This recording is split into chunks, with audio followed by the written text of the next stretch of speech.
Poder, substantivo masculino, derivado do latim, potestas, significa a capacidade de impor a vontade própria numa relação social. Poder, do latim posse, é um termo que possui várias conotações. A primeira destas é a física, correspondente à força. Segunda, a conotação moral, que corresponde à autoridade.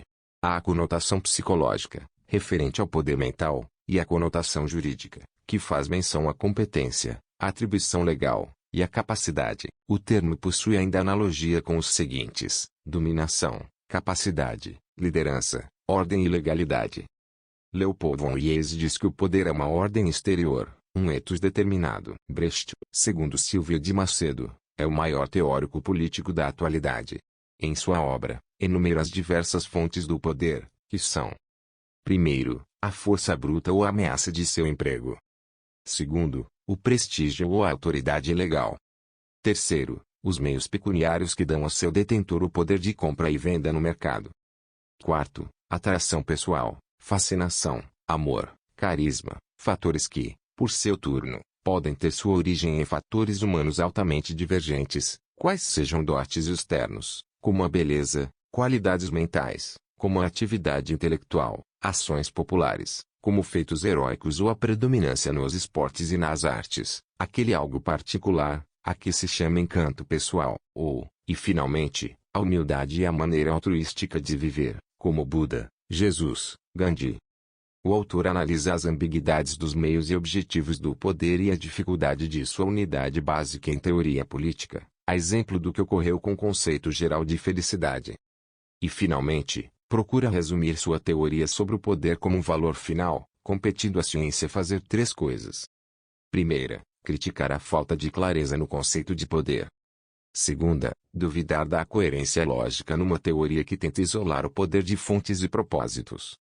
Terceira, assinalar as consequências que a exaltação do valor do poder acarreta para outros ideais, tais como paz, harmonia, liberdade, igualdade. Max Weber estuda as estruturas e funcionamento da dominação, onde distingue poder e dominação, dominação e governo e as três formas de dominação: tradicional, legítima e carismática. A primeira baseia-se em crenças e poderes senhoriais, de que a dominação patriarcal é uma espécie. A segunda tem base em estatutos, cuja espécie mais comum é a dominação burocrática. A burocracia constitui o tipo mais puro da dominação legal. A dominação carismática, empregando o autor o termo carisma em sentido sociológico, ou melhor ainda axiológico, em oposição a toda espécie de organização oficial burocrática, a estrutura carismática não apresenta procedimento ordenado para nomeação ou substituição. O portador do carisma exige adesão em função de uma missão. O sociólogo alemão faz uma pesquisa tida como a mais original do seu tempo, abrangendo problemas de sociologia jurídica e econômica, onde analisa com profundidade a objetivação do carisma, a educação carismática e finalmente a legitimação da ordem existente. Da dominação carismática vai a forma da dominação política e hierocracia, examinando as analogias do carisma mágico com o carisma político, a estereotipação do econômico, com uma penetração singular sobre o campo da sociologia religiosa. Aborda, ainda, formas de dominação não legítimas, a cidade de consumidores, a cidade de produtores, até chegar à origem do Estado racionalismo. Trata-se, portanto, de uma história do poder, onde se constata que nunca há um poder puro, na ordem social, porque sempre mesclado de elementos irracionais, explícitos ou implícitos. Loewenstein diz existir uma trindade misteriosa na vida social, formada do amor, da fé e do poder. Com referência a este último, fala da demonologia do poder. A pesquisa desse autor pode ser classificada como uma análise psicológica do poder, muito interessante, representando uma contribuição também original e profunda dos mecanismos do poder e sua representação na estrutura social. Diz ele, cada vez mais o poder está sendo considerado como a infraestrutura dinâmica das instituições sociopolíticas. Compartilha com Gerard Ritter e Morgenthau o pensamento sobre a existência do poder como uma espécie de força gótica demoníaca, enraizada na natureza humana, o qual é difícil de ser compreendido pela chamada clássica ciência política. Thomas Reid diz que o poder é uma coisa, seu exercício é outra. Uma coisa implica outra. A língua francesa daria a distinção necessária, por meio dos termos pouvoir e puissance. O poder é, portanto, uma capacidade de controle. Relaciona-se com potencialidade, força, domínio e influência. Catlin é um admirável pensador social canadense, de Toronto, e que, segundo nosso parecer, forma com Brecht e Lipson a grande trindade atual de pensadores políticos. Partindo da consideração das vicissitudes do poder, recorda aquela frase de Lord Acton, que, numa carta dirigida ao bispo Mandell Creighton, de Londres, no ano de 1887, afirmara que o poder tende a corromper, o que faria exigir um juízo ético sobre o próprio poder. Em suma, uma modéstia lincolniana pode ser considerada como virtude, e o orgulho atributo especial de Lúcifer. Em segundo lugar, considera o poder como algo positivo, contrastando com o aspecto negativo, antes analisado, quando se refere ao uso dos talentos, a exaltação do valor, posição adotada pela teologia ortodoxa. E em terceiro lugar, conceitua a dominação ou domínio como forma do poder, esta última forma específica, apotestas, na qual o consentimento tem reduzida importância à força, uma grande importância. Distingue assim várias formas de poder, criticando a posição de Weber, chamando atenção para os equívocos da terminologia vaga e contraditória. Na obra de muitos teóricos da política, poder e domínio são habitualmente identificados ou confundidos. Devemos acautelar-nos contra essa falácia da pars pro toto, pois as suas consequências errôneas são graves. Leslie Lipson, justificando a ética do poder, estabelece a diferença entre poder, autoridade, influência, emitindo os seguintes conceitos. A. O poder é a capacidade de alcançar resultados através da ação planejada. É o produto da mobilização de elementos de apoio. Envolve relação entre grupo e seus agentes. B. O que estabelece a distinção entre autoridade e poder é o fato de que a primeira consiste no poder reconhecido como válido. C. A autoridade é o poder revestido das roupagens da legitimidade. A clareza das distinções dispensa maiores análises. O autor atribui à juridicidade força maior que a legalidade, portanto, assumindo uma postura não positivista.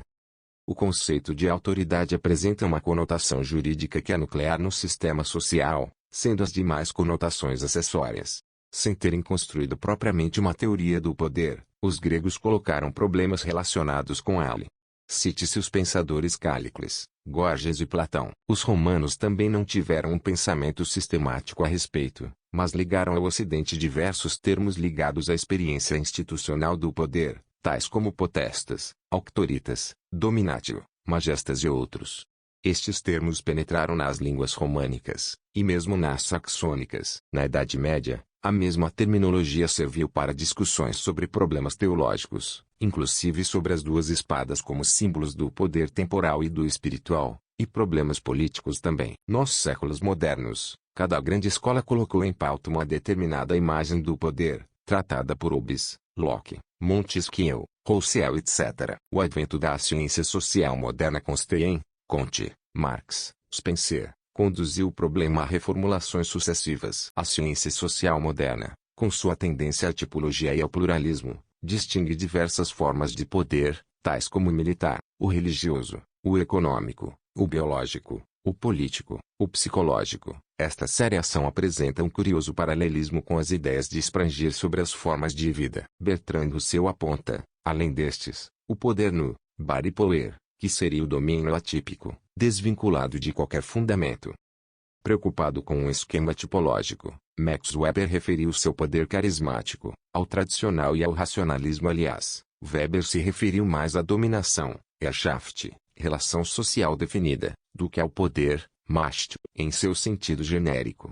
O esquema de Weber, referido também ao tema da legitimidade, possui implicações históricas muito perceptíveis. Com intenção histórica mais expressa, Georges Bourdieu delineou a evolução do poder em diversos estágios: poder difuso ou grupal, o pessoal e o institucionalizado.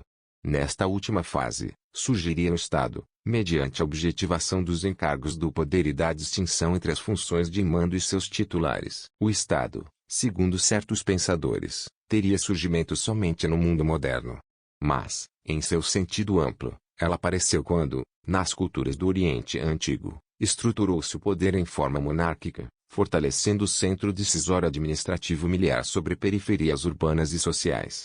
Na evolução das funções e dos órgãos, o conceito de governo destacou-se como elemento central da ideia de Estado. Enquanto isto, as instituições jurídicas também evoluíram, e em Roma sistematizou-se uma ciência específica voltada para o direito. As relações entre direito e poder se confundem, às vezes, com as relações entre direito e Estado. O Estado simboliza e concentra o poder, tanto no sentido sociológico como no do direito público. O direito e o poder se relacionam por meio de valores que o direito implica e de normatividades que o poder acarreta. Certos autores creem ver, na evolução das relações entre ambos, um processo de integração, pelo qual o poder se torna crescentemente jurídico, pela ação daqueles valores e das normatividades, que legitimam o poder.